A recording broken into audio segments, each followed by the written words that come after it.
আসসালামু আলাইকুম। তো রাতে কিন্তু আমি এই যে পাপোশ গুলাই নাচছে, তো এইগুলো কিন্তু বারান্দাতেই ধুয়ে দিয়ে রাখছিলাম। পানিটা জড়ে গেছে, এখন ছাদে দিয়ে আসবো আর কি। আর ওই বারান্দাতেও কিছু কাপড় চোপড় আছে, ওইগুলো নিয়ে যাব সাথে। তো এই বারান্দা তো কিছু আর কি বোরকা ছিল, তো ওইগুলো এখন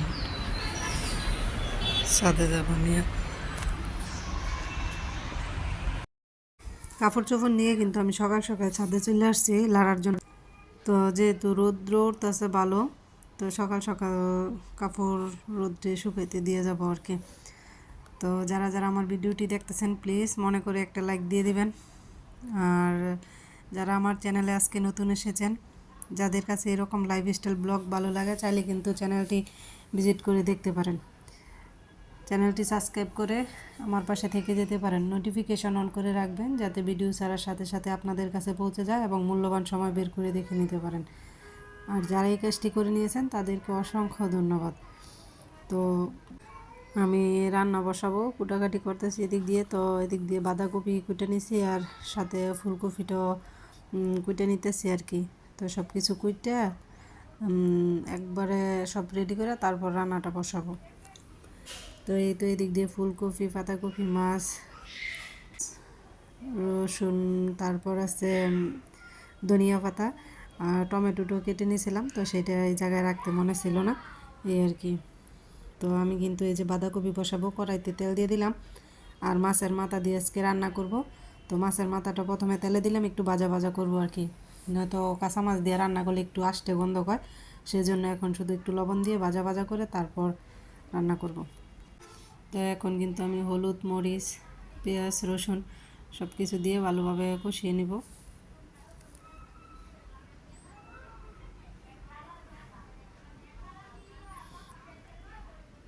তো এখন শীতকাল, তরকারির দাম কম থাকার কথা, কিন্তু সব তরকারি এত দাম।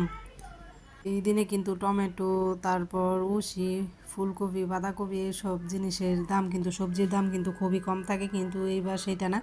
সব কিছুই এই যে উশি 60 টাকা কেজি আনলো, একটা ফুলকপি আনলো 40 টাকা, সব কিছুর দাম অনেক বেশি মনে হইতেছে, কারণ এই সিজনে তরকারির দামটা সবসময় কমই থাকে। কিন্তু এইবার না, টমেটো 100 টাকা কেজি।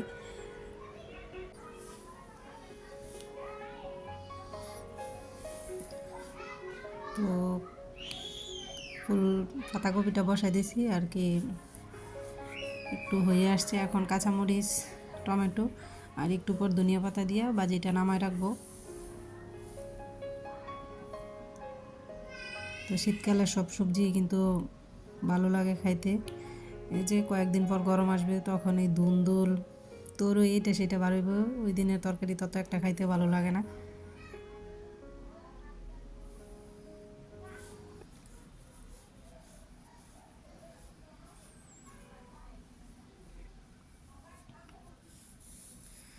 তো এই দিক দিয়ে কিন্তু ফুলকপিটাও রান্না করে নিচ্ছি, ওইটা আর দেখালাম না। এই রান্না শেষের দিকে, এখন চুলাটা বন্ধ করে দিব আর কি। তো এখানে কিন্তু রুই মাছও দিছি, সাথে শিং মাছও দিছি। আমার ছেলের জন্য দেখি ওকে খাওয়াইতে পারি কিনা, এর জন্য একসাথেই দিয়ে দিলাম।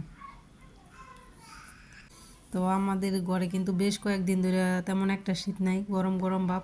তো আমি শীতের জামা কাপড় কিন্তু এই যে কয়েকদিন ধরে ধুয়ে আর কি রাখছি, এখন একটু গুছিয়ে রাখবো। তো এইগুলোনের মনে হইতেছে আর কোনো প্রয়োজন নাই, শুধু 3টা পাতলা কম্বল রাখছি আর কি। তাও সন্ধ্যা রাত্রে মনে হয় লাগেই না, ভোর রাত্রের দিকে একটু লাগে। তো আমার শীত ঋতুটা খুবই পছন্দ, কিন্তু শীত মনে হয় আমার কাছে আসা দেরিতে, আবার চললেও যায় তাড়াতাড়ি। গরমটাই অনেক বেশি থাকে, ছাদের এত গরম নামে একদম ভালো লাগে না। তো অনেক যে শীতটা আসছে, এই শীতটা কিন্তু খুবই ভালো লাগে, যে ফ্যান বা এসি ছাড়ারও প্রয়োজন নাই, আবার এত কাপড় চোপড়েরও প্রয়োজন পড়ে না। এই আর কি, সব মিলিয়ে এখন কিন্তু ভালোই লাগতেছে এই সিজনটা।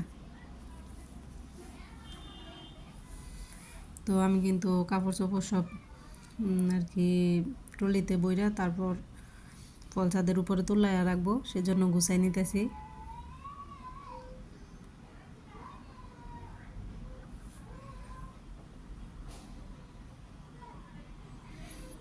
তো শীতকালে এত কাপড় চোপড় বাইরে রাখতে হয়, একবারে আর কি ওয়ার্ড্রোব আলমারি সব কিছুই বইরা যায়, রাখার মতো জায়গা পাই না।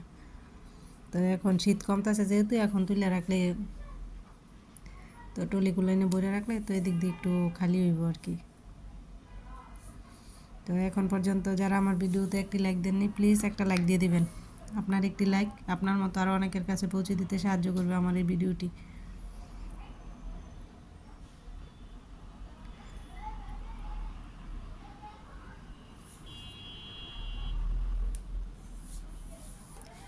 তো এই তো কম্বলটাও কিন্তু রোদ্রে শুকায় আনছি, এখন এটা বাস করে রেখে দিব।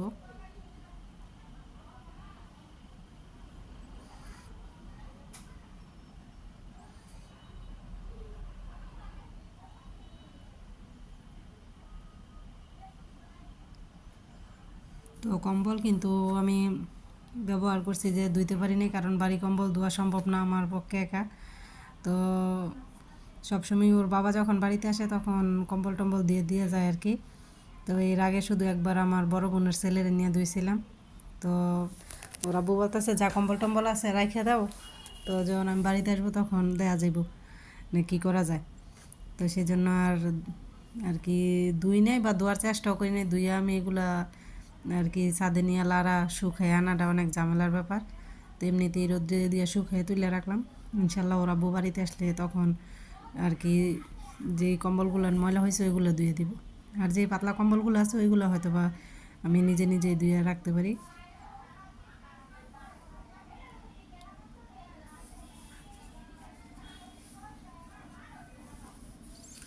তো আমি কিন্তু আলমারিতে কম্বল রাখার পরও আবার আর কি ওড়না বা একটা কাপড় দিয়ে গুঁড়ে রাখি। আমার কাছে মনে হয় নয়তো বাইরের ধুলোবালি আলমারি লাগানো থাকে, এরপর যে কী করে এটার ভিতরে যায় বুঝতে পারি না। তো আমার কাছে মনে হয় যে আমি একটা কাপড় দিয়ে ঢেকে রাখলে তো ময়লাটার আলমারি আর কি কম্বলের মধ্যে বা কাপড়ের মধ্যে পড়ে না, সেজন্য কিন্তু আমি এরকম করে ঢেকে রাখি। তো ছাদ থেকে কিন্তু এই যে সকালে যে বুরকা টুরকা লাড়ছিলাম সব কিছু নিয়ে আসছি, এখন একটু গুছিয়ে নিতেছি আর কি।